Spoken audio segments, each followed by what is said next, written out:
The night was quiet, but not peaceful.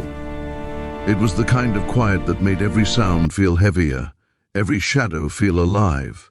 A single lantern flickered on a lonely ranch road when a small voice broke through the darkness.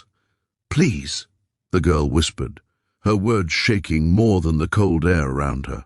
"I'm too young to be a wife." The rancher stopped walking.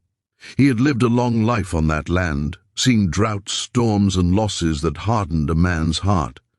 But something in that voice, thin, scared, and desperate, reached a place in him that time had not been able to touch.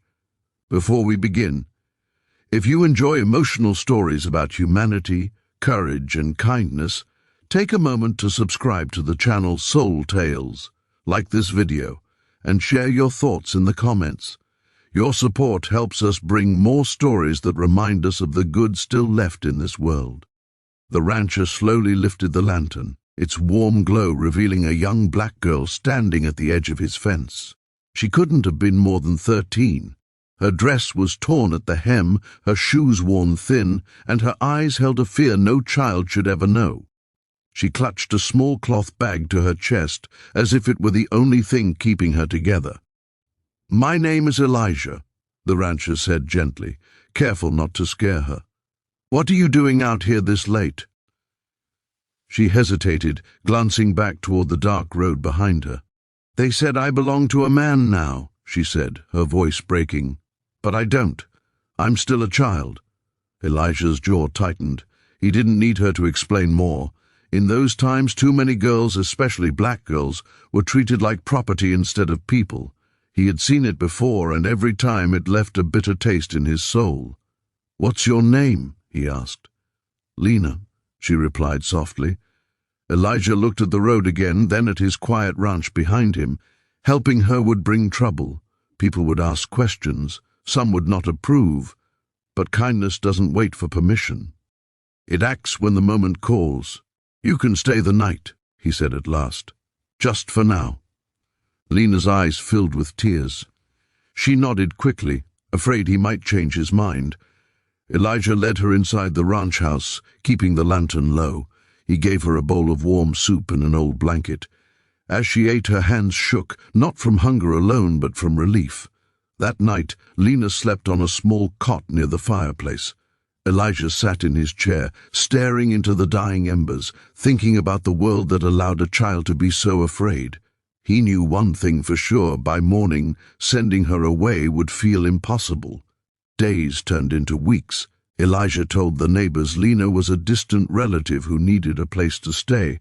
Some nodded without question. Others looked suspicious but said nothing. Lena helped around the ranch, feeding chickens, sweeping the porch, and learning how to care for horses.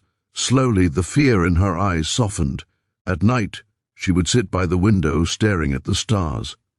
"Do you think kindness can really change things?" she asked Elijah once. He smiled sadly. "I think it's the only thing that ever has." Lena shared her story in pieces. Her parents were gone. A family friend had decided she was old enough to be married, old enough to stop being a child. She had run away with nothing but courage and a small bag of memories. Elijah listened without interrupting. When she finished, he said quietly, "You deserve a childhood. You deserve choices." For the first time, Lena believed someone truly meant it. But secrets don't stay buried forever. One afternoon, a man rode up to the ranch, his face hard and his voice sharp. He asked about a girl named Lena. Elijah felt his chest tighten, but he stood firm. "She's safe here," Elijah said.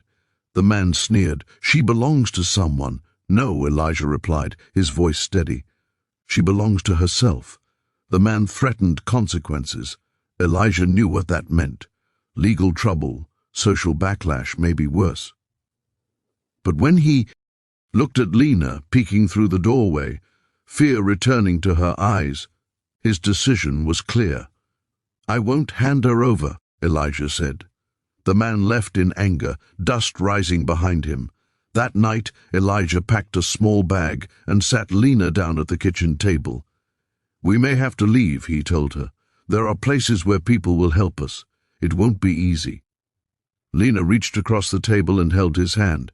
"Thank you for choosing me," she said. They left before sunrise.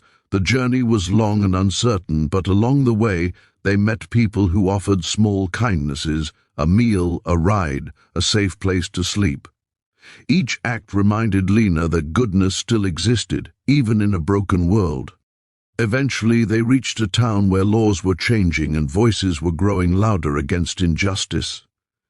Elijah connected with a church and a local school willing to take Lena in as a student. He officially became her guardian, standing up in front of people who questioned his choices and saying, "This is the right thing to do." Lena thrived. She learned to read, to write, to dream again. She laughed more. She smiled freely. The girl who once whispered in fear now spoke with confidence. Years passed. Lena grew into a strong young woman with a heart shaped by both pain and compassion. Elijah grew older, watching her with quiet pride. One evening, as the sun set over the land, Lena sat beside him. "You saved my life," she said. Elijah shook his head. "No, you saved yourself. I just opened the door." When Elijah passed away, the town gathered to honor him. Lena stood before them, tears in her eyes, and told his story, not as a hero, but as a man who chose kindness when it mattered most. "I stand here today because someone believed I deserved more," she said. "Kindness didn't just change my life, it gave me one." Lena went on to help other girls, opening her home to those who felt forgotten or trapped. She became the kindness that once saved her, proving that compassion has a way of multiplying when it's shared. And that's the truth at the heart of this story. Kindness doesn't always make headlines. Sometimes it happens quietly, behind closed doors, in moments when no one is watching. But its impact can echo across lifetimes. If this story touched you, remember this: one small act of kindness can change someone's entire future. You may never know how far it reaches, but it always matters. Spread kindness, choose compassion, and be the reason someone believes in humanity again.